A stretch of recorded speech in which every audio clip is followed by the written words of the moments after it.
మట్టి గాజులు ఆడవాళ్ళు తప్పకుండా వేసుకోవాలి.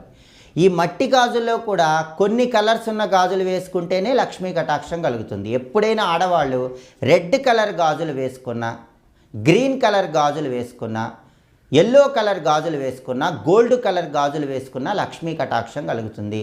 రెడ్ కలర్ గాజులు వేసుకుంటే కనుక సుమంగళి తత్వము, పనులన్నీ కూడా మంచి కాన్ఫిడెన్స్తో పూర్తి చేస్తారు. గ్రీన్ కలర్ గాజులు వేసుకుంటే వృత్తి, ఉద్యోగ, వ్యాపార రంగాల్లో విశేషంగా రాణిస్తారు. పసుపు కలర్ గాజులు వేసుకుంటే సొసైటీలో పేరు వస్తుంది. అలాగే బంగారం రంగులో ఉన్న మట్టి గాజులు ధరించినట్లయితే విశేషంగా లక్ష్మీ కటాక్షం కలుగుతుంది. కాబట్టి ఆడవాళ్ళు ఎప్పుడు రెడ్ కలర్ కానీ, గ్రీన్ కలర్ కానీ, ఎల్లో కలర్ కానీ ఉన్నటువంటి మట్టి గాజులు వేసుకోవాలి. కానీ ఆడవాళ్ళు ఎప్పుడూ కూడా black colour, blue colour, grey colour గాజులు వేసుకోకూడదు. బ్లాకు, బ్లూ కలర్ గాజులు వేసుకుంటే మాత్రం సమస్యలు ఎక్కువగా ఉంటాయి. గ్రే